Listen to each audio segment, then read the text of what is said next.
৫ August পরবর্তী বাংলাদেশের বয়স যত বাড়ছে, ফ্যাসিবাদ বিরোধী রাজনৈতিক দলগুলোর মধ্যেও ঠিক ততটাই বাড়ছে দূরত্ব।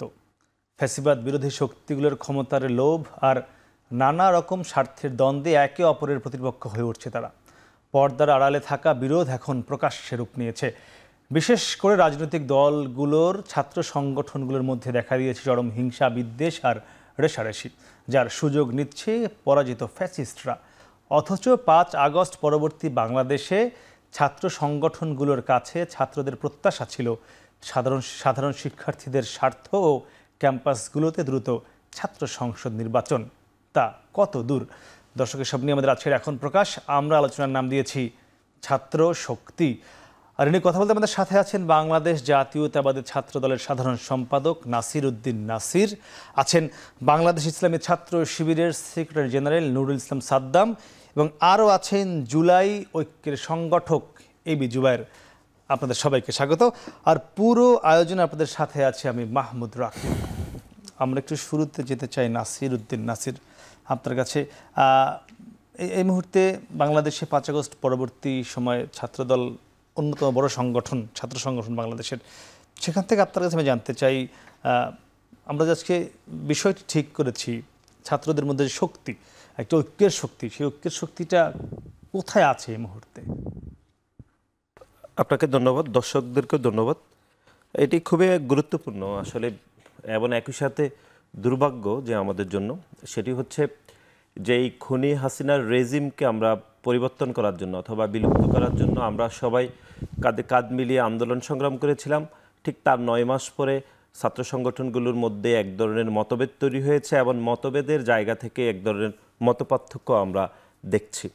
আমরা আসলে বাংলাদেশ জাতীয়তাবাদী ছাত্রদল শুরু থেকে, বিশেষ করে এই ৫ই আগস্টের পরবর্তী সময় থেকে আমরা এক ধরনের ইতিবাচক রাজনীতি তৈরি করার জন্য বাংলাদেশের সকল ছাত্র সংগঠনের নিকটে আমাদের আহ্বান ছিল, এবং সাধারণ শিক্ষার্থীদের নিকটে আমাদের এই আহ্বান ছিল।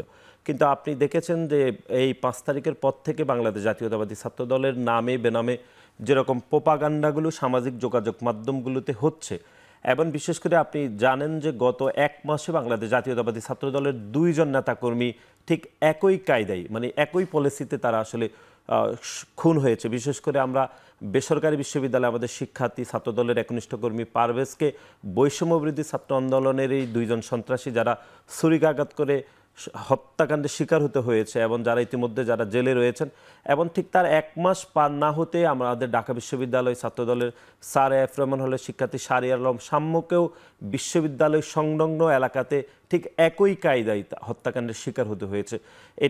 আমরা মনে করছি যে এই গণঅভ্যুত্থান পরবর্তী সময়ে ছাত্রদলের জন্য এগুলো এক ধরনের আঘাত, এবং ইতিমধ্যে প্রথম যে হত্যাকাণ্ডটির কথা আমরা বললাম সেটির বিষয়ে তদন্ত চলমান রয়েছে। পরবর্তী হত্যাকাণ্ডের প্রায় ৬ দিন অতিবাহিত হয়ে ৭ দিনে পড়ছে, এখনও পর্যন্ত প্রকৃত আসামি গ্রেপ্তারের কোনো নমুনা আমরা লক্ষ্য করিনি। এবং বিশ্ববিদ্যালয় এত কাছের একটি জায়গাতে, ঢাকা বিশ্ববিদ্যালয়ের একজন নিয়মিত শিক্ষার্থীর হত্যাকাণ্ডে আমরা দেখেছি যে বাংলাদেশের গণঅভ্যুত্থানের অংশীদার হিসাবে দাবি করা একটি ছাত্র সংগঠন, বিশেষ করে আমরা যদি স্পেসিফিক করি ছাত্র শিবির, আমাদের সাম্যের হত্যাকাণ্ডের ধরন বা মোটিভ নিয়ে যে ধরনের প্রোপাগান্ডা সামাজিক যোগাযোগ মাধ্যমগুলোকে তৈরি করেছে, সেগুলোতে আমরা ব্যাপকভাবে মর্মাহত হয়েছি, এবং আমরা একই সাথে ক্ষুব্ধ হয়েছি। আমরা মনে করছি যে আপনি শাহরিয়ার আলম সাম্যের হত্যাকাণ্ডের প্রতিবাদ না করা আপনার একান্ত বিষয়, কিন্তু আপনি প্রতিবাদ করে আবার হত্যাকাণ্ডের ধরন নিয়ে যদি আপনি কথা বলেন, অথবা আপনি যদি শাহরিয়ার আলম সাম্য এত রাতে কেন সেখানে গিয়েছেন, সেখানে মাদক বিক্রি হয় বা তিনি মাদক ক্রয় করতে অথবা বিক্রি করতে গিয়েছেন কিনা, এই সংক্রান্ত যাবতীয় যদি আপনি কোশ্চান অ্যারাইজ করেন, তাহলে আপনি যে শাহরিয়ার আলম সাম্যের হত্যাকাণ্ডের প্রতিবাদে আপনি যে বিবৃতি দিয়েছেন, সেই বিবৃতিকে আপনি লালন করছেন না বলে আমরা মনে করছি। এবং আপনি ছাত্র শিবিরের নেতারা তুলেছেন, ছাত্র শিবিরের বিভিন্ন, আপনি জানেন যে সামাজিক যোগাযোগ মাধ্যমে ছাত্র শিবিরের বিভিন্ন বট আইডি রয়েছে, বা সামাজিক যোগাযোগ মাধ্যমে তাদের নিজস্ব আইডি রয়েছে অনেকেই, সে আইডি থেকে তারা এগুলো বলছে। এমনকি ছাত্র শিবিরের কেন্দ্রীয় সভাপতি আমরা গণমাধ্যমে দেখেছি, তিনি হত্যাকাণ্ডের পরে তিনি বলেছেন যে সোহরাওয়ার্দী উদ্যানে সেখানে মাদক বেচা কিনা হয়, তিনি পক্ষান্তরে এক ধরনের ইঙ্গিত করেছেন যে শাহরিয়ার আলম সাম্য এত রাতে সেখানে কেন গিয়েছেন।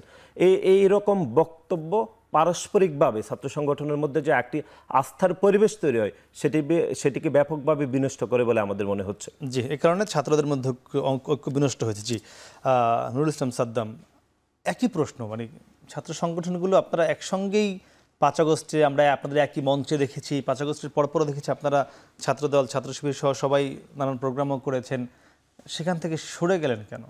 জি, ধন্যবাদ জানাচ্ছি আপনাকে। আপনার মাধ্যমে এখন টিভির সকল দর্শককে সালাম জানাচ্ছি। আসসালামু আলাইকুম রহমতুল্লাহ। শুরুতেই যেটা বলতে চাই, 5 আগস্টে তো একটা প্রেক্ষাপট তৈরি হয়েছিল, তার পূর্ববর্তী বাংলাদেশের কোনো ক্যাম্পাসে আসলে কার্যকর কোনো ছাত্র সংগঠনের অ্যাক্সেসটা আওয়ামী সন্ত্রাসীরা বা নিষিদ্ধ ছাত্রলীগ দেয়নি, যার ফলশ্রুতিতে যারা জুলুমের শিকার হয়েছিল তারা সকলে একতাবদ্ধ হয়ে এই ফ্যাসিস্ট রিজিমের বিরুদ্ধে দাঁড়িয়ে গিয়েছিল। 5 আগস্ট পরবর্তী ক্যাম্পাসে একটা সুন্দর পরিবেশ তৈরি হয়েছে। আপনি স্ট্যাটিস্টিক্স ঘাটলে দেখবেন যে 1991 সাল থেকে 2019 সাল পর্যন্ত ক্যাম্পাসেই শুধুমাত্র 16,000-এর অধিক সংঘর্ষের ঘটনা ঘটেছে, যেখানে প্রায় 250-র অধিক ছাত্র সেখানে মৃত্যুবরণ করেছে। 5 আগস্টের পরে প্রায় 1 বছর হতে যাচ্ছে। এই দীর্ঘ সময় ধরে ক্যাম্পাসে এক ছাত্র সংগঠনের কর্তৃক আরেকটি ছাত্র সংগঠনের উপর আঘাত করে নিহত করার ঘটনাগুলো কিন্তু ঘটেনি। যেই ঘটনাটা ঘটেছে সেটা বিচ্ছিন্ন ঘটনা। ভাই সাম্যের কথা বললেন, আমরা এর বিচার খুব দ্রুত দাবি করি এবং এর তদন্ত করে এর যারা অপরাধী তাদেরকে নিয়ে আসতে হবে, শাস্তির কাঠগড়ায় দাঁড় করাতে হবে। পাশাপাশি তিনি যে অভিযোগটা করলেন এটা দুঃখজনক। আমাদের পক্ষ থেকে এই জাতীয় কোনো কথা বলা হয়নি। ইভেন তাদের প্রোগ্রাম থেকে বা বিভিন্নভাবে আমরা তাদের পক্ষ থেকে এই কথা শুনেছি যে সোহরাওয়ার্দী উদ্যানে মাদকের ব্যবসা হয় এবং মাদকের সিন্ডিকেট বন্ধ করতে হবে, তাদের দাবির মধ্যে এই জিনিসগুলো ছিল। তাদের নেতারা এই বক্তব্য দিয়েছে এবং প্রশাসন সেই ব্যবস্থা নিয়েছে, গেট আটকে দিয়েছে। কেন্দ্রীয় সভাপতি সেই দিকে ইন্ডিকেট করেছেন। এখানে যাদেরকে হত্যার সাথে সংশ্লিষ্ট গ্রেপ্তার করা হয়েছে যে 3 জনকে, এই 3 জন তো কারা সেটা মিডিয়ার মাধ্যমে সবাই জানতে পেরেছে। দ্বিতীয়ত হচ্ছে ইসলামী ছাত্র শিবিরের পক্ষ থেকে ফরমালি ইনফরমালি কোনো দায়িত্বশীল কোনো পেজে কোনোভাবেই সাম্যের হত্যাকাণ্ডের ব্যাপারে কোনো কটু কথা, কোনো নেগেটিভ পারসেপশন ডেভেলপ করি নাই। এখন ফেসবুকে কে কি বললো এটা দায়িত্ব নিঃসন্দেহে ইসলামী ছাত্র শিবিরের নয় বা ইসলামী ছাত্র শিবিরের দায়িত্বশীলদের নয়। ছাত্র দলের পক্ষ থেকেও তো তাদের পক্ষ নিয়েও অনেকে এই কথাগুলো বলে। যদি বিষয়টা এমন হয় যে আমরা তো ধারণা করছি যে ছাত্র দলের কিছু বট বাহিনী এমন রয়েছে যারা বিভাজন তৈরি করার জন্য ইসলামী ছাত্র শিবিরের নামে এই কথাগুলো চালানোর চেষ্টা করছে, হতেও তো পারে। কারণ ওই যে ফেসবুকের লেখার মধ্য দিয়ে যখন বিদ্বেষ তৈরির প্রশ্নগুলো মূল নেতাদের মনে আসে, সেটা দুঃখজনক।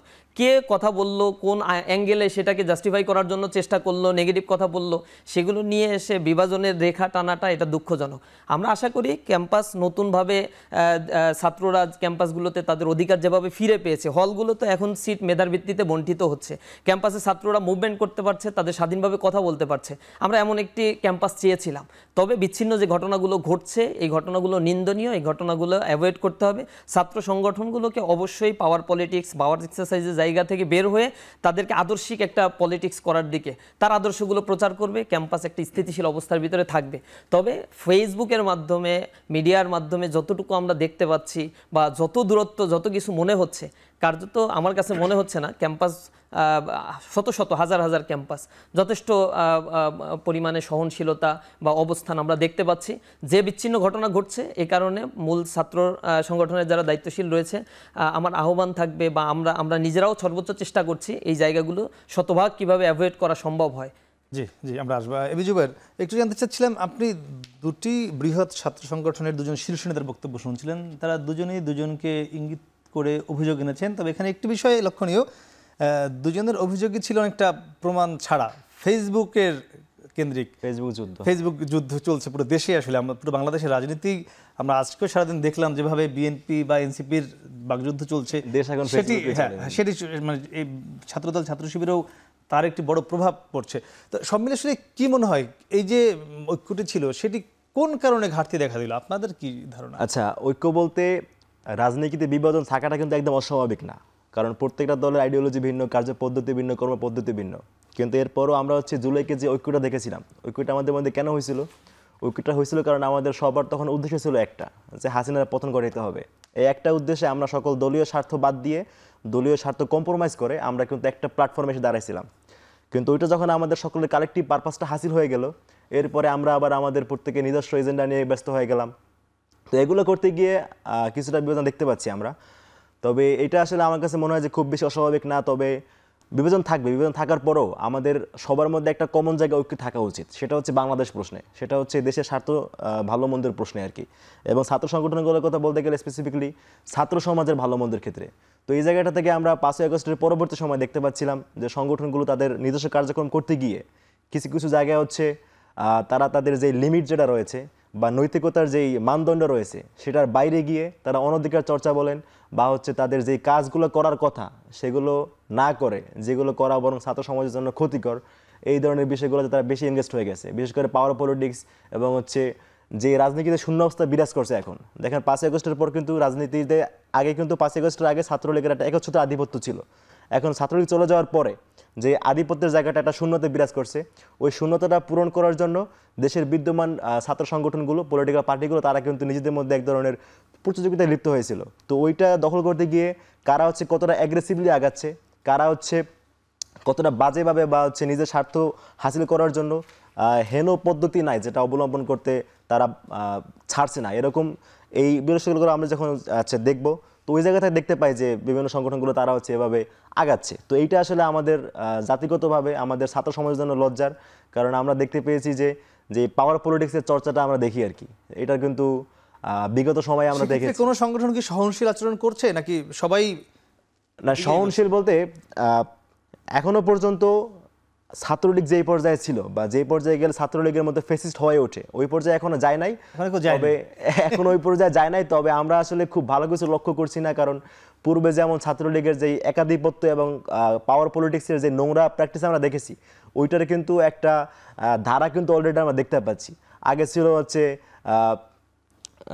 যেগুলো ছিল, এখন ওইটার রিপ্লেসমেন্ট হিসেবে আমরা দেখতে পাচ্ছি কিন্তু রামদা দল বা হচ্ছে এই যে বিভিন্ন জায়গায় ক্যাম্পাসে সহিংসতা ঘটনাগুলো ঘটছে ছাত্র সংগঠনগুলোর ভিতরে, এগুলো কিন্তু আসলে খুব ভালো বার্তা দিচ্ছে না আমাদেরকে। পরবর্তী সময়ে কিন্তু এরা ছাত্রলীগের জায়গাটা নিতে পারে বলে আমরা আশঙ্কা করছি। এটা আমাদের অবিলম্বে বন্ধ করা উচিত। যে অবশ্যই বন্ধ করা উচিত। আমি একটু জানতে চাই কয়েকটি স্পেসিফিক প্রশ্ন। নাসিরুদ্দিন নাসির, আপনাদের কিশোরগঞ্জে ছাত্রদলের একটি মিছিল থেকে স্লোগান দেওয়া হয়েছিল যে একটা একটা ছাত্রলীগ ধর, এনসিপি ধর, জামাত ধর, ধরে ধরে জবাই কর। ছাত্রলীগ কি এই স্লোগানের সঙ্গে একমত পোষণ করে কিনা? ছাত্রদল না, ছাত্রদল কোনোভাবে একমত নয়। আমরা ইতিমধ্যে এ বিষয়ে আমরা সাংগঠনিক ব্যাখ্যা দাবি করেছি।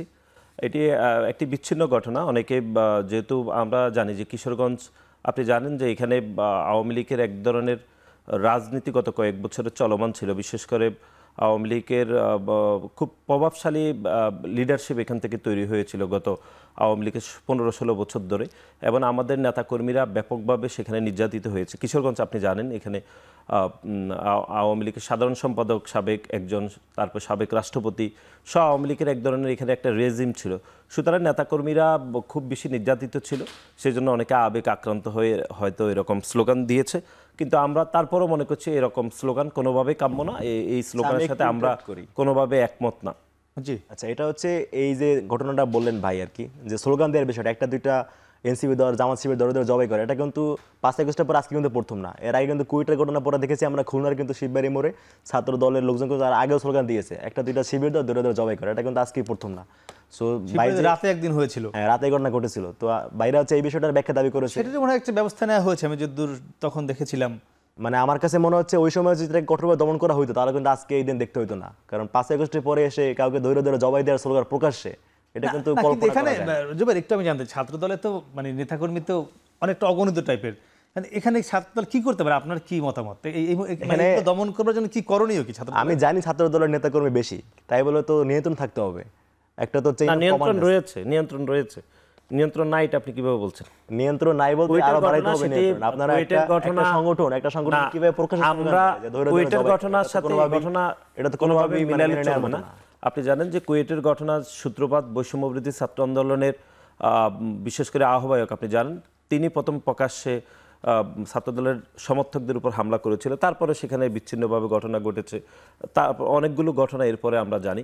কিন্তু কিশোরগঞ্জের ঘটনাটাকে আমরা আলাদাভাবে স্পেসিফিক করতে চাই যে এরকম ঘটনা কোনোভাবে কাম্য নয়। এটি ইতিমধ্যে আমরা এটি দেখছি যে কিভাবে স্লোগানটি হয়েছে বা আদৌ কিভাবে দিয়েছে। কিন্তু আমি তো বলেছি আমাদের গত 15-16 বছর ধরে নেতাকর্মীরা সেখানে ব্যাপকভাবে নির্যাতিত ছিল, ছাত্রদলের অনেকেই গুম হয়েছে, খুন হয়েছে, তার পরবর্তী সময়ে নেতাকর্মীদের মধ্যে হয়তো এক ধরনের আবেগে এরকম স্লোগান দিয়েছে, কিন্তু আমি এটি কোনোভাবে প্রত্যাশিত না বা কোনোভাবে কাম্য নয় বলে আমি মনে করছি। দুদিন আগে ঢাকা পলিটেকনিক কলেজে একটি ঘটনা ঘটেছে, তেজগাঁও। সেখানে একজন শিক্ষার্থীকে তাকে ধরে মারা হয়েছে, উলঙ্গ করে ছবি তোলা হয়েছে। সে দাবি করেছে যে ছাত্র দলের ৮-৯ জন নেতাকর্মী তাকে এটি করেছে। আপনি নিশ্চয়ই দেখেছেন সামাজিক তালিকাও প্রকাশ করেছে, সে ভিডিও দিয়েছে। মামলাও হয়েছে। এটি নিয়ে ছাত্র দলের অবস্থান কি? না, এটি আমরা দেখেছি। এই ঘটনা আপনি জানেন, পলিটেকনিক্যালে দীর্ঘদিন ধরে আওয়ামী লীগ বা ছাত্রলীগের বিভিন্ন পর্যায়ে নেতাকর্মীরা এখনও হলে অবস্থান করছে, এখনও অনেকে বিক্ষিপ্তভাবে বিভিন্ন ছাত্র সংগঠনের সাথে জড়িত রয়েছে। আমরা এটি সামাজিক যোগাযোগ মাধ্যমে দেখেছি, একটি গণমাধ্যমে এটি উঠে এসেছে, কিন্তু গণমাধ্যমে যে সচিত্র যে প্রতিবেদনটি উঠে আসছিল, আমরা সে বিষয়ে দ্বিমত প্রকাশ করেছি এবং ইতিমধ্যে আমরা সেগুলো দেখেছি। একটি গণমাধ্যমে এই বিষয়ে তাদের সংবাদ পরিবেশন করেছে। সুতরাং আমার কাছে যেটি মনে হচ্ছে সেটি হচ্ছে পুরো একটি প্রতিবেদন পুরো এই ঢাকা পলিটেকনিকের সামগ্রিক চিত্রকে কোনোভাবেই স্পেসিফিক করে না বলে আমার মনে হচ্ছে। সেখানে কি আরেকটি বিষয় এমন যে গণমাধ্যমে প্রতিবেদন আসলে এক ধরনের ব্যবস্থা, না আসলে এক ধরনের ব্যবস্থা, যেহেতু আপনি বারবার বলছিলেন যে একটি গণমাধ্যম না, সেটি ডেইলি ক্যাম্পাস নামে একটি গণমাধ্যমে এই সংবাদটি পরিবেশিত হয়েছে।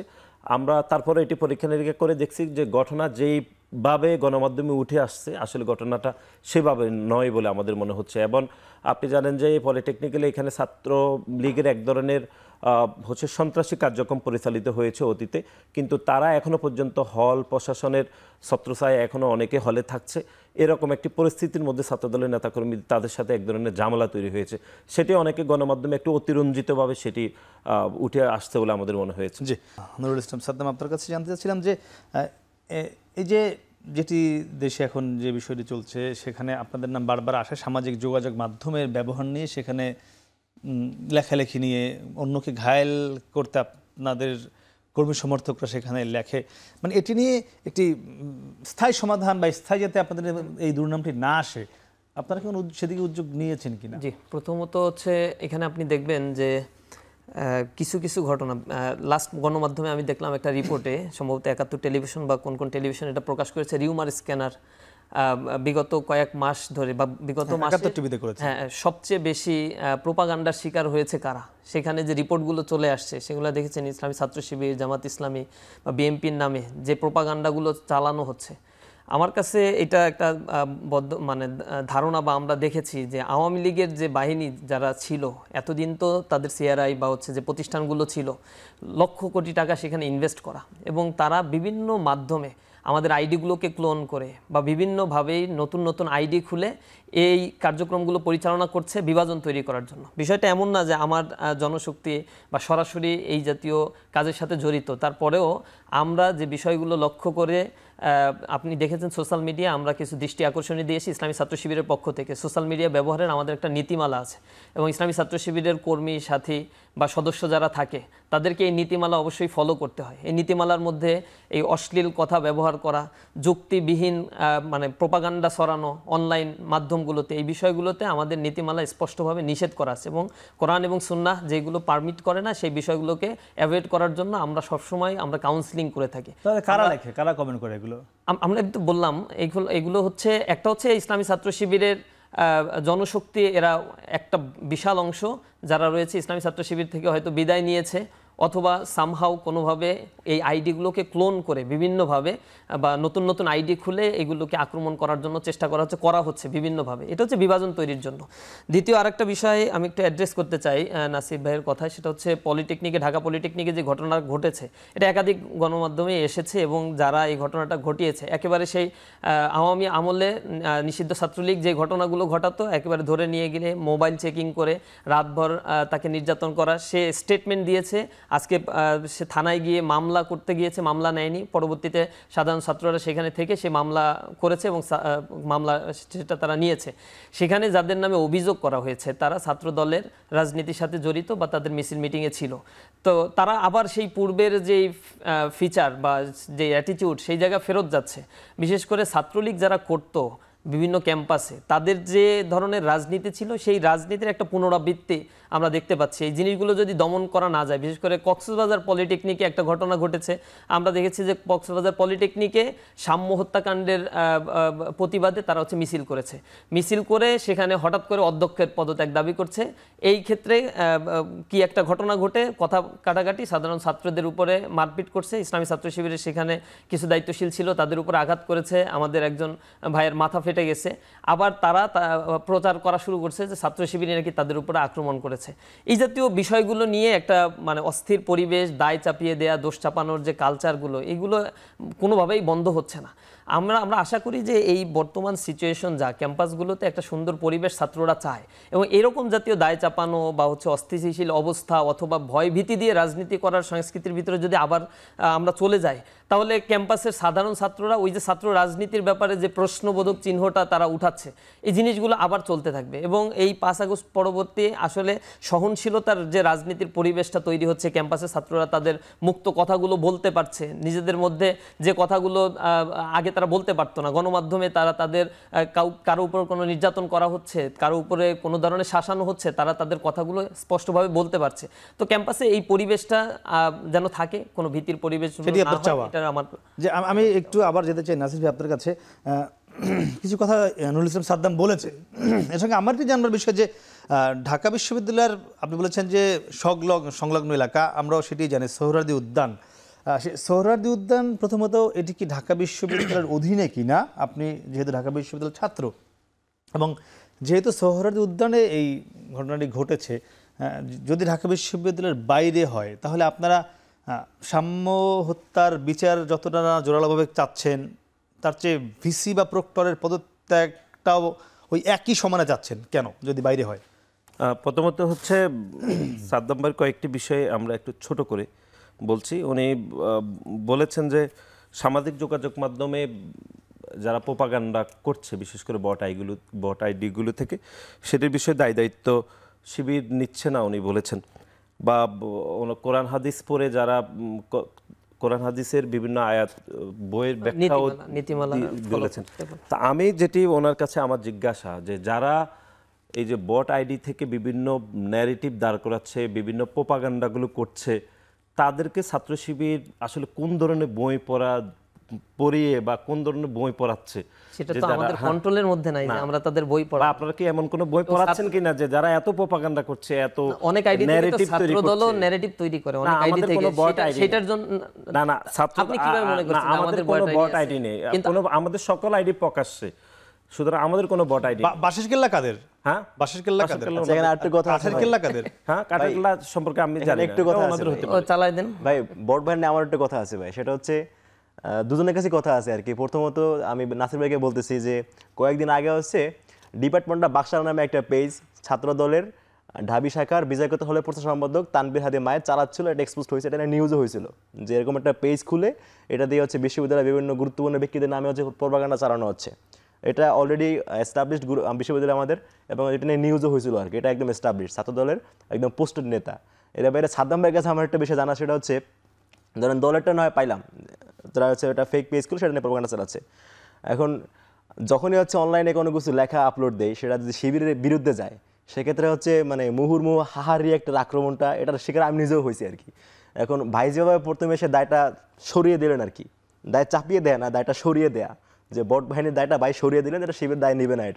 এটা আসলে এটা আসলে ঠিক হলো কিনা বিষয়টা আসলে, কারণ শিবিরের বিরুদ্ধে যখনই আমি কিছু লিখি, এটা যদি জুবাইর এমন হয় যে আমি একটু বলি, একটু লাইক দেয়া হচ্ছে তোমার পোস্টে, এটার দায়িত্বটা কার? না লাইক দেয়া না, আমি বলি আর কি, মানুষের পারসেপশন তো ভিন্ন হতেই পারে। না আমি একটু শেষ করি আর কি, যে শিবিরের বিরুদ্ধে আমি যখনই লিখি ম্যাক্সিমাম টাইমে, সেটা হচ্ছে যৌক্তিক হোক অযৌক্তিক হোক, শিবিরের বিরুদ্ধে যখনই লিখবো একদম কনফার্ম সেখানে হচ্ছে 5-10 মিনিট পরেই দেখবো যে আমার পোস্ট সব হাহা দিয়ে ভরে গেছে, এবং হচ্ছে বিভিন্ন ফেক আইডি, বিভিন্ন ফেক পেজের কমেন্ট দিয়ে হচ্ছে আমার কমেন্ট বক্স ফুল ভরা। এবং এটা আসলে শিবির দায়টা একদমই সরিয়ে যেতে পারে কিনা আসলে শিবির দায়। আমরা সেই দূরত্ব জানবো যে আমরা ছিলাম নাসিরের কাছে। নাসির জি একটু প্রশ্ন করেছি জুবাইর। আমার কাছে যেটি মনে হচ্ছে সেটি হচ্ছে সাদ্দাম ভাই যতই বলুক, কোনোভাবে তিনি শিবিরের বট আইডির দায়িত্ব এড়িয়ে যেতে পারেন না। এগুলো হচ্ছে ওনাদের সংশ্লিষ্টতা আইডি থেকে এগুলো এইসব গুরুত্বপূর্ণ ন্যারেটিভ বা নেগেটিভ ন্যারেটিভ দাঁড় করায়। আর আপনি যেটি বলেছেন এটি খুবই গুরুত্বপূর্ণ, সেটি হচ্ছে দেখুন ঢাকা বিশ্ববিদ্যালয় সংলগ্ন এলাকাতে আমাদের সাম্য হত্যাকাণ্ডের শিকার হয়েছে। হত্যাকাণ্ডের রাত থেকে বাংলাদেশ জাতীয়তাবাদী ছাত্র দলের পক্ষ থেকে 3টি দাবি তোলা হয়েছে। একটি হচ্ছে সাম্যের হত্যাকাণ্ডের বিচার, দুই নম্বর হচ্ছে নিরাপদ ক্যাম্পাস, এবং 3 নম্বর হচ্ছে বিশ্ববিদ্যালয় সার্বিক নিরাপত্তার দায়িত্বে যেহেতু মাননীয় প্রক্টর রয়েছেন, সুতরাং সেই প্রক্টরের পদত্যাগ এবং বিশ্ববিদ্যালয়ের সর্বোচ্চ অভিভাবক হিসেবে ঢাকা বিশ্ববিদ্যালয়ের মাননীয় উপাচার্যের পদত্যাগ করতে হবে। এখন দেখুন, আমরা যখন এই দাবি তুলেছিলাম, তখন ছাত্র শিবিরের বিভিন্ন আইডি থেকে বলা হচ্ছে যে ঢাকা বিশ্ববিদ্যালয়ে যে শিক্ষার্থী সাম্য হত্যাকাণ্ড হয়েছে ঢাকা বিশ্ববিদ্যালয়ের এলাকার বাইরে, তাইলে ঢাকা বিশ্ববিদ্যালয়ের মাননীয় উপাচার্য কেন দায় নেবেন? এখন আপনি দেখেন, আমরা আওয়ামী লীগের রেজিমে যখন আপনাদের সহকর্মী সাগর রুনি হত্যাকাণ্ডের শিকার হতে হয়েছিল, তখন আমরা শেখ হাসিনাকে বলতে শুনেছি যে কারো বেডরুম পাহারা দেওয়ার দায় দায়িত্ব শেখ হাসিনা কেন নিবে?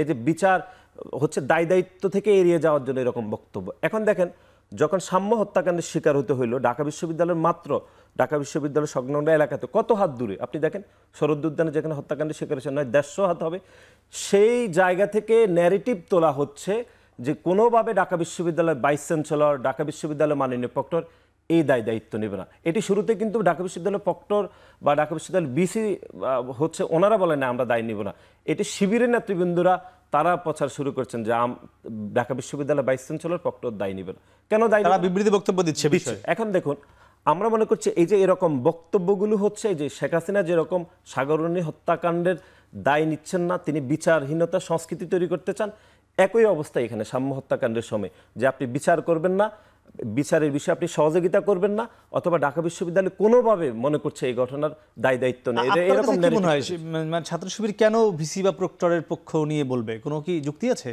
এটি জনাব সাদ্দাম বলতে পারবেন, জনাব সাদ্দাম বলতে পারবেন, এটি তো ঢাকা বিশ্ববিদ্যালয়। আপনারা কি এমন কোনো বক্তব্য বিবৃতি দিয়েছেন? দেখেন, আমরা বক্তব্যে স্পষ্ট বলেছি যে সাম্য হত্যাকাণ্ডের বিচার খুব দ্রুত কার্যকর করতে হবে এবং এই তদন্ত করতে হবে, প্রশাসনকে ব্যবস্থা নিতে হবে। আমরা দেখেছি যে এই সাম্য হত্যাকাণ্ডের যে ঘটনাটা ঘটেছে, ঘটনার পরপরই হঠাৎ করে ভিসির বাসভবনের সামনে গিয়ে তুই তুকারি করা হচ্ছে ভিসিকে।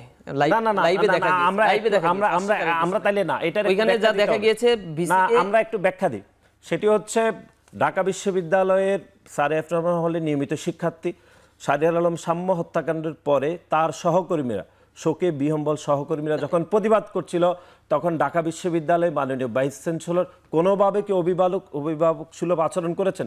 তিনি শোকে বিহম্বল শিক্ষার্থীদেরকে তুই তুকারি করে যেভাবে অভিভাবক ব্যাখ্যাও দিয়েছেন যে তিনি ছাত্রদেরকে, কিন্তু ওনার বডি ল্যাঙ্গুয়েজ কি ছিল? ওনার বডি ল্যাঙ্গুয়েজ কোনোভাবে মনে হয় যে সংক্ষুব্ধ শিক্ষার্থীদের সামনে তিনি এরকম আচরণ করতে পারেন? তার আগে তার যে গেটে পা দিয়ে ধাক্কা দিচ্ছিল কারা, সেটি কি আপনারা দেখেছিলেন? না, গেটে কোনো পা দিয়ে ধাক্কা দেওয়া কোনো ঘটনা ঘটেনি। আমরা এখানে প্রতিবাদ, আপনি ঢাকা বিশ্ববিদ্যালয়ের ভাইস চ্যান্সেলরকে না, এটি ঢাকা বিশ্ববিদ্যালয়ের ভাইস চ্যান্সেলর, ওনার প্রতি যদি কোনো বিরূপ আচরণ করা হয় উনি বলতে পারেন। ওনার দেখি আমাদের সঙ্গে একজন ছাত্র রয়েছেন, উনি বলতে পারেন। তুই বলাটা কিন্তু ছাত্রদের নেতাকর্মীরা করছে, তারা কিন্তু স্লোগান দিয়েছে বিসিতেই গদি স্যার, একথা কিন্তু তারা তুই ছাত্ররা করেছে ওই সময় হচ্ছে ওই ঘটনার পরে ছাত্রদের নেতাকর্মীরা তারা বিসি স্যারের বাসার সামনে গিয়ে তারা স্লোগান দিয়েছে 1 2 3 4 বিসি তুই গদি স্যার। আর স্যার যেটা বলেছেন, স্যার নর্মালি স্যার সাথে আমার অনেকবারই কথা হয়েছে, স্যার সাথে যখনই কথা হয় স্যার আমাকে তুই করে ডাকেন, এবং স্যার এটা সবাইকে তুই করে ডাকেন, এটা স্যার একটা অভ্যাস। না, ওই সময় পরিস্থিতি আবার আমরা একটু বলছি, আমরা দুইজন এসে ঢাকা বিশ্ববিদ্যালয়ের ভাইস চ্যান্সেলর বলেছেন তিনি শিক্ষার্থীদেরকে তুই করে বলতে পারেন, কিন্তু ওনার যে বডি ল্যাঙ্গুয়েজ প্রকাশিত হয়েছে সেটা কি কোনোভাবে তার সহযোদ্ধারা, বন্ধুরা মাত্র কয়েক মিনিট আগে তার সহযোদ্ধাকে হারিয়েছেন, হত্যাকাণ্ডের শিকার হয়েছে, সেরকম সংক্ষুব্ধ শিক্ষার্থীদের সামনে ঢাকা বিশ্ববিদ্যালয়ের মাননীয় ভাইস চ্যান্সেলর কি কোনোভাবে এরকম আচরণ করতে পারেন? কোনোভাবে মনে হচ্ছে না। সেম প্রশ্নটা আমি আপনাকে করি ভাই। ধরেন ছাত্রদের ভাই হারিয়েছে, একই সাথে বিচার অভিভাবক তারা তো সন্তান হারিয়েছে। না, আমি বলি ভাই, সন্তান হারাননি, আমি শেষ করি। কোনোভাবে ঢাকা বিশ্ববিদ্যালয়ের শিক্ষার্থীদেরকে তার সন্তান মনে করেননি। যদি সন্তান মনে করতেন তার বডি ল্যাঙ্গুয়েজ এরকম হতো। আমি বলছি বডি ল্যাঙ্গুয়েজ সফট হতো, তিনি তুই করে বডি ল্যাঙ্গুয়েজ করলো। আপনি মনে করছেন যে তিনি সন্তান মনে করছেন না? না, করছেন না তো তিনি। ভাই যেটা বলো নাকি যে ছাত্রদের ভাই হারানো গিয়েছে তারা হচ্ছে সংক্ষুব্ধ, একই সাথে বিসি স্যার কিন্তু সন্তান হারিয়েছে, সেও কিন্তু ক্ষুব্ধ। পরে ঘটনার পরে যখন ছাত্ররা এসে বিসি স্যার দরজায় পা দিয়ে লাথি মারছে এবং স্লোগান দিচ্ছে 1 2 3 4 বিসি দিয়ে গদি স্যার, সো এটা তারা কি রং করে নাই? আচ্ছা না, হ্যাঁ না, মানে এখানে রাকিব ভাই, ছাত্ররা বা আপনি যে জুলাই ঐক্যের একটি সংগঠনের সঙ্গে আছেন না, আপনারাও ভিসি পদত্যাগ চান কিনা? না না, কোনোভাবেই না।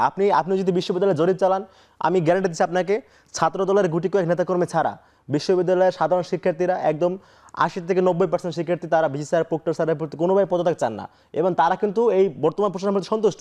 কারণ যে ইস্যু নিয়ে কথা হচ্ছে ক্যাম্পাসের নিরাপত্তা ইস্যু, বর্তমান প্রশাসন এসে তারা কিন্তু ক্যাম্পাসের নিরাপত্তা অনেক জোরদার করেছে। তারা কিন্তু বিশ্ববিদ্যালয়ের প্রত্যেকটা গেটে চেকপোস্টিং বসাইছিল, যে ক্যাম্পাসে ঢুকতে গেলে তাকে হচ্ছে চেক করে ঢুকানো হবে, এবং হচ্ছে যে উদ্যানে ঘটনা ঘটেছে সেই উদ্যানের যে 2টা গেট আমাদের ঢাবি সংলগ্ন, সেগুলো কিন্তু তারা বন্ধ করার ব্যবস্থা করেছিলেন। ইভেন শিক্ষার্থীদের পক্ষ থেকে একটা গ্রুপ কিন্তু গিয়ে ওই গেটে তালা মারে দিয়েছিল। কিন্তু পরবর্তী সময়ে আমরা দেখতে পাচ্ছি বামদের একটা সার্কেল, ইভেন সামিনুল উফদের প্যাট্রোনাইজ করে এরকম একটা গ্রুপ গিয়ে হচ্ছে এই যে গেটগুলো খুলে দিয়েছে, এবং হচ্ছে তারা এখানে লেখালেখি করে যে বিশ্ববিদ্যালয়ের ভেতরে আছে, আপনারা কেন বন্ধ করেন, চেকপোস্টিং কেন করতেছেন। পরে কিন্তু এটা উঠে যায়। সো আমার আসলে অবাক লাগে যে ছাত্রদল তারা হচ্ছে যে নিরাপত্তার দিকে যাদের কারণে হয়েছে তাদের কাছে প্রশ্ন না, তাদেরকে দায়ী না করে এখানে যারা বরঞ্চ নিরাপত্তা দেওয়ার জন্য চেষ্টা করেছিল প্রশাসন, তাদের বিরুদ্ধে হচ্ছে তারা এখানে বিক্ষোভ করছে। এবং আরেকটা মানে এটা আসলে কি বলবো, এটা খুবই মানে লজ্জাকর ব্যাপার একটা, যে বর্তমানে ক্যাম্পাস যারা হচ্ছে এখানে সাম্যবাইয়ের হত্যার বিচারের চাইতে জোর গলা দাবি করা হচ্ছে বিসি প্রক্টরের পদত্যাগ। এটা আসলে খুবই লজ্জার। ছাত্রদলের মূল ইয়ে ছিল আগে বিচার নিশ্চিত করা। আমরা মানে জোবাইর খুবই অনাকাঙ্ক্ষিতভাবে তিনি বলেছেন ঢাকা বিশ্ববিদ্যালয়ে এই আগস্টের পরে তো আরেকটি হত্যাকাণ্ড হয়েছে, যেখানে ঢাকা বিশ্ববিদ্যালয়ে আবাসিক হলের মধ্যে তোফাজ্জল নামে একজন মানসিক ভারসাম্য ব্যক্তিকে পিটিয়ে হত্যা করা হয়েছে। সেই দায়িত্ব ঢাকা বিশ্ববিদ্যালয়ের মাননীয় উপাচার্য নেয়নি, মাননীয় প্রক্টর নেয়নি। তাহলে কোনটা নেবেন মাননীয় প্রক্টর, মাননীয় উপাচার্য? একটা তো নেই। এর আগে আরেকটি ঘটনা ঘটেছে, সেটি হচ্ছে আমরা দেখেছি খুনি হাসিনার গ্রাফিতিকে দিনের বেলা মুছে দেওয়া হয়েছে, এবং সারুকলাতে আপনি দেখেছেন যে খুনি শেখ হাসিনার মোটিভকে প্রকাশ্যে দিনে দুপুরে সেটাকে উদাও করে দেওয়া হয়েছে। কোন দায়িত্ব ঢাকা বিশ্ববিদ্যালয় মাননীয় উপাচার্য নেবেন না? একটা দায়ও নেবেন না? এতগুলো ঘটনা ঘটলো, মাননীয় প্রক্টরের দায় কি? মাননীয় প্রক্টর কেন রয়েছেন যে একটা দায় তিনি নেবেন না?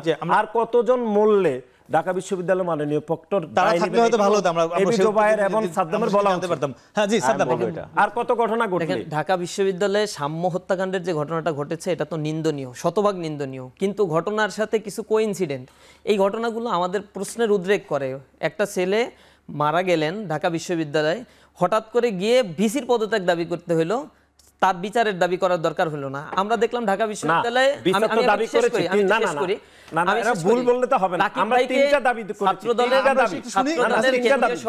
আমি দেখলাম ছাত্রদলের কেন্দ্রীয় সভাপতিকে দেখলাম, তিনি সাম্যের ঘটনার পরে ঢাকা মেডিকেল কলেজে সারা রাত অবস্থান করেছেন, সেখানে ছিলেন।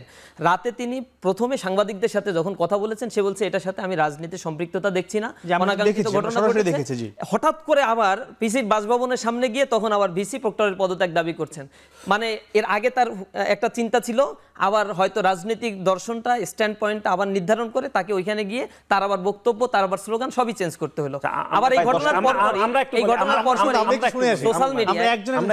ঘটনার পরপরই সোশ্যাল মিডিয়ায় একটা অংশ লেখা শুরু করলো, ছাত্র শিবিরের নেতাকর্মীরা নাকি সাম্যকে হত্যাকাণ্ড ঘটিয়েছে। এই বট বাহিনীটা কারা?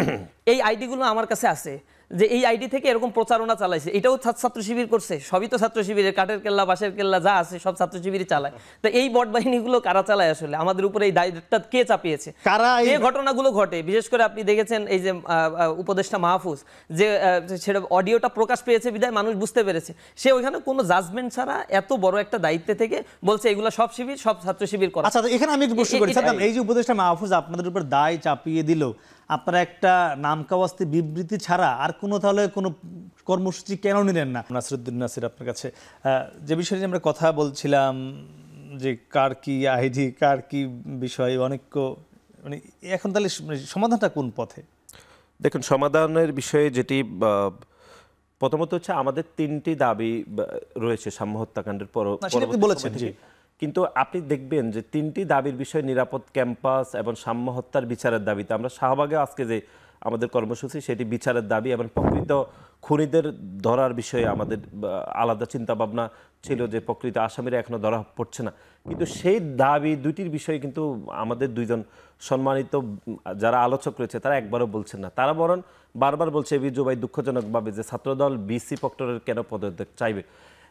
মাননীয় প্রক্টর ঢাকা বিশ্ববিদ্যালয়ে গত 9 মাসে এতগুলো ঘটনা ঘটলো, 2টি হত্যাকাণ্ড ঘটলো, শেখ হাসিনার যেটি গিনাস্তম্ভ সকলে মিলে আমরা তৈরি করেছি সেটি দিনে দুপুরে মুছে দেওয়া হলো, সারুকলা থেকে মোটিভকে গায়েব করে দেওয়া হলো, একজন বয়স্ক নারী হয়েছে। এতগুলো ঘটনার পরও ঢাকা বিশ্ববিদ্যালয় মাননীয় প্রক্টরের পক্ষে কথা বলতে হবে কোনো ধরনের বাস বিচারহীনভাবে ন্যায্যতা না নিয়ে, এটি খুবই দুঃখজনক।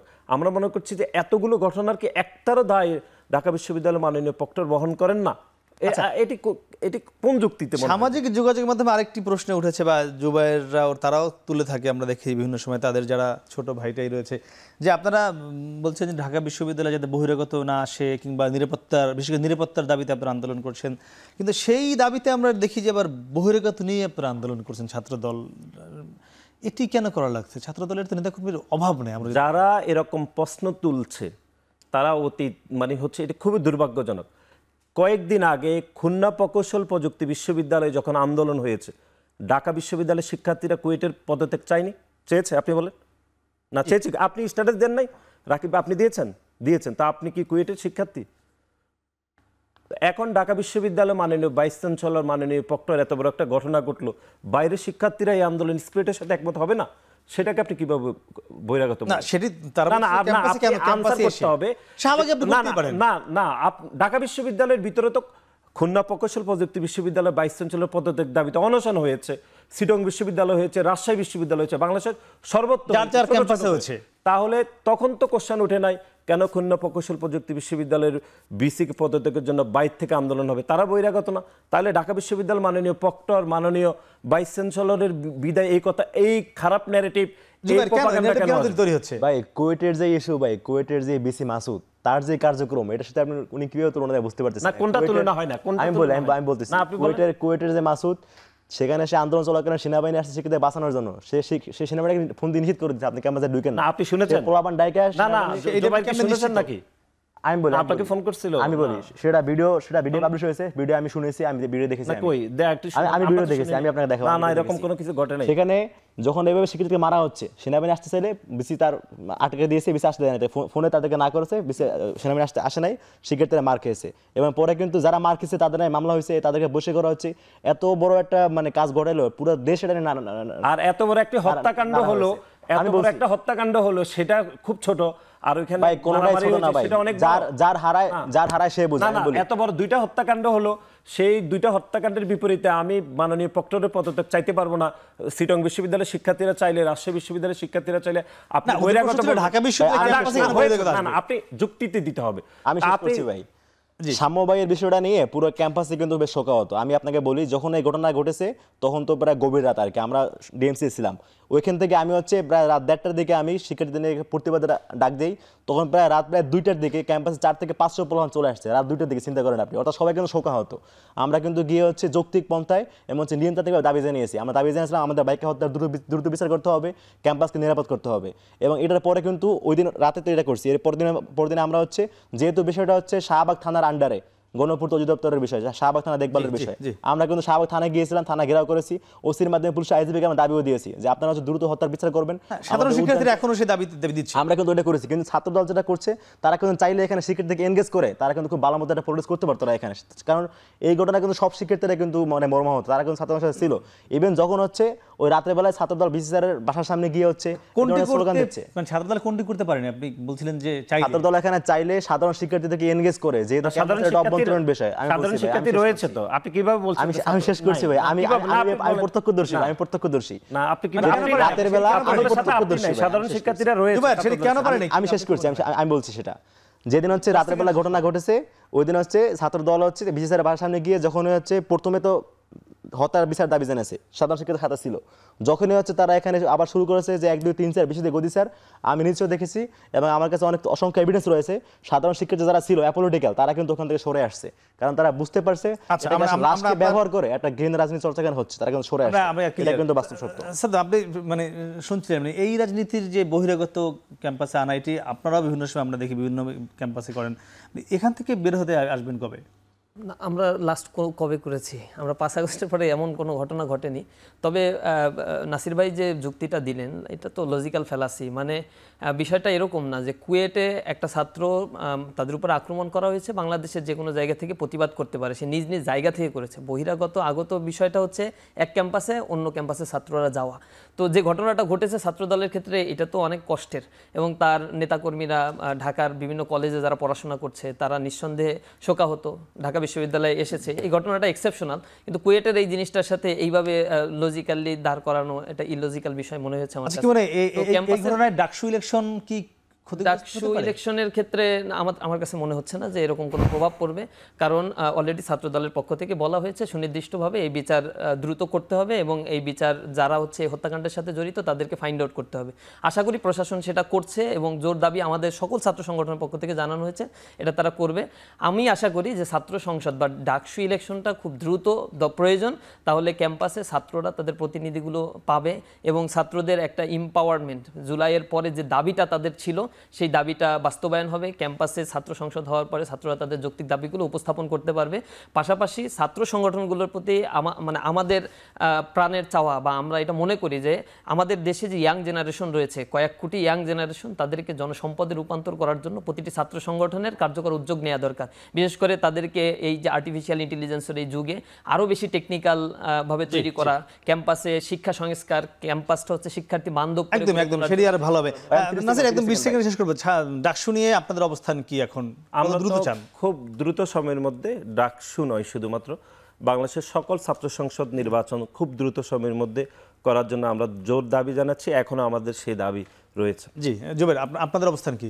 ভাই ক্যাম্পাসের পরিস্থিতি সেকেন্ড স্বাভাবিক আপনার করার সময়। জন্য, ক্যাম্পাসের পরিস্থিতি স্বাভাবিক করার জন্য এই মুহূর্তে অবিলম্বে ডাকসু প্রয়োজন। ডাকসু আর যে এটা বললো যেটা সাম্যবাহী হত্যার বিষয়টা, এটা কোনো ডাকসুর জন্য প্রতিবন্ধক নয়, বরং আমি মনে করি ডাকসু যদি হয় তাহলে এই ধরনের ঘটনা ক্যাম্পাসে আরো কমে আসবে এবং ক্যাম্পাসে স্থিতিশীল জন্য ডাকসু অবিলম্বে প্রয়োজন। ভাই জি, আপনাদের তিনজনকে অসংখ্য ধন্যবাদ। দর্শক, আমরা প্রত্যাশা করব সর্বশেষে তিনজন প্রতিনিধি আমাদের সঙ্গে যে একমত পোষণ করেছেন যে দেশের সকল বিশ্ববিদ্যালয়ে ছাত্র সংসদ নির্বাচন প্রয়োজন, এই ঐক্যমতের ভিত্তিতেই আগামীর বাংলাদেশের ছাত্র রাজনীতি এগোবে। আমরা সেই প্রত্যাশা করেই আজকের আয়োজন শেষ করছি। শুভরাত্রি।